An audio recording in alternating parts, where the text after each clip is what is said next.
Bonjour et bienvenue, voici notre tour d'horizon économique, géopolitique, énergétique et boursier, ouais, surtout boursier aujourd'hui. Nous sommes le jeudi 15 février et pour comprendre comment tourne la planète finance, c'est sur l'inforruptible et nulle part ailleurs. L'épisode du jour, sa thématique tournera autour de la grande inversion.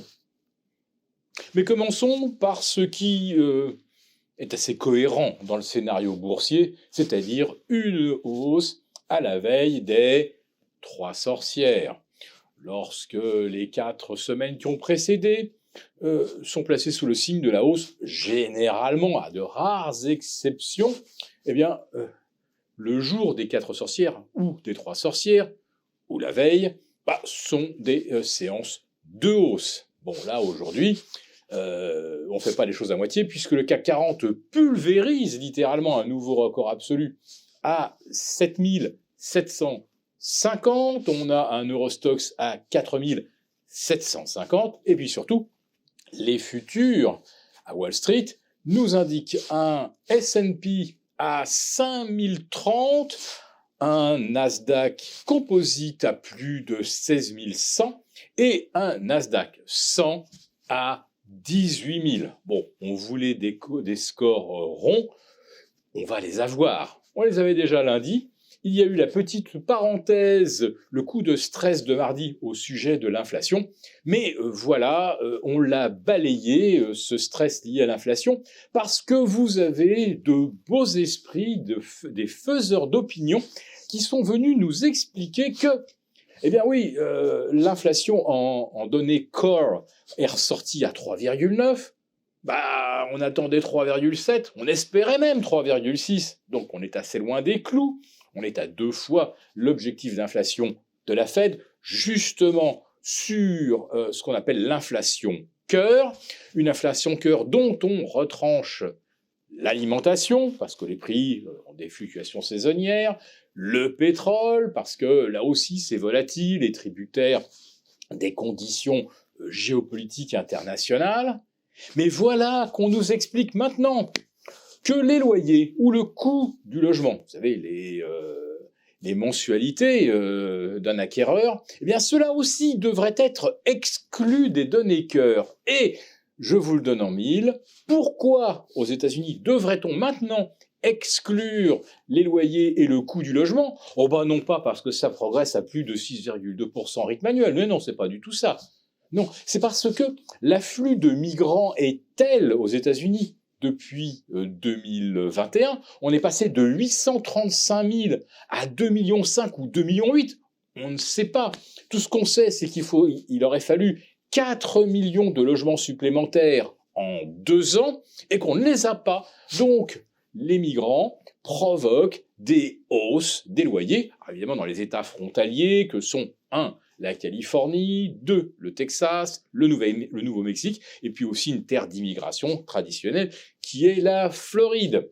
Donc, puisque les circonstances un peu exceptionnelles et liées à des décisions politiques de laisser rentrer les migrants font flamber les loyers, on devrait exclure les loyers de l'indice cœur. Et là, figurez-vous que si on fait ça, on obtient une inflation à peine supérieure à 2%. Et voilà, le tour est joué. On a supprimé l'inflation. En fait, c'est très facile.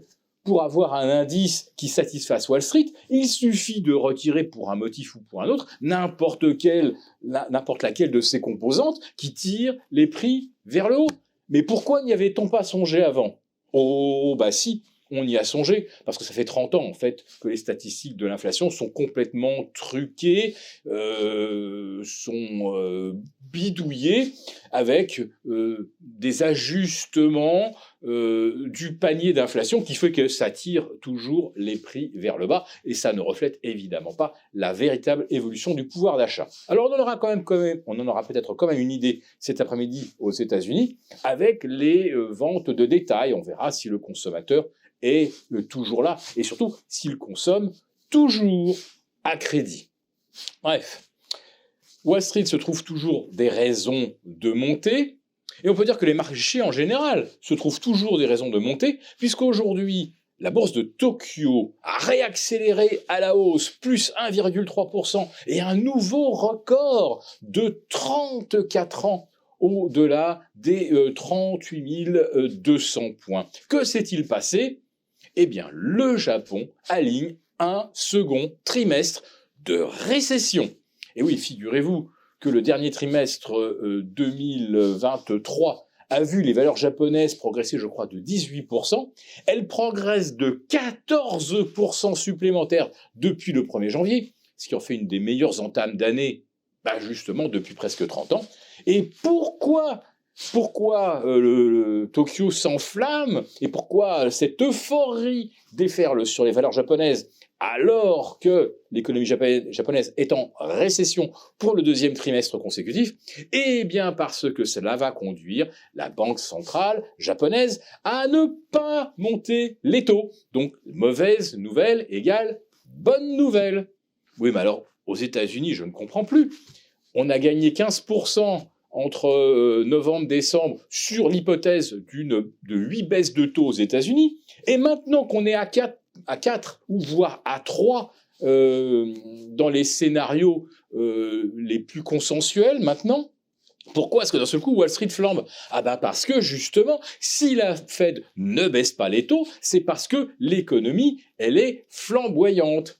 Donc, que l'économie soit en récession, qu'elle soit au contraire plus vigoureuse que prévu, que les taux baissent ou pas, de toute façon, les marchés montent tout le temps, et tout le temps avec les mêmes valeurs. Et hier soir, Nvidia a pulvérisé un nouveau record, plus 2,5% à $740. Cela fait exactement plus 610 milliards de capitalisation depuis le début de l'année. 610 milliards, je vais vous dire, c'est l'équivalent de l'ensemble du secteur des valeurs minières aux États-Unis.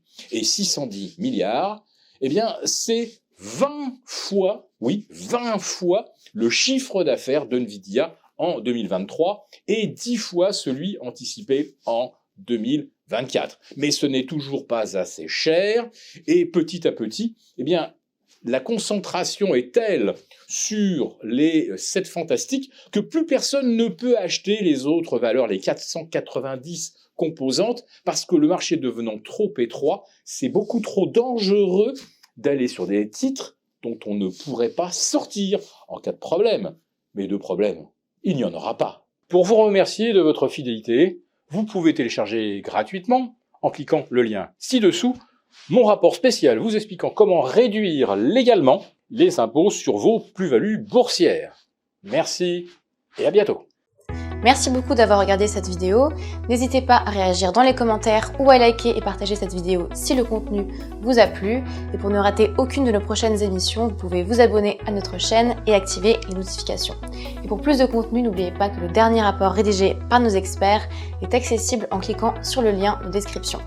On se retrouve tout de suite dans les commentaires et je vous dis à très bientôt pour une prochaine vidéo.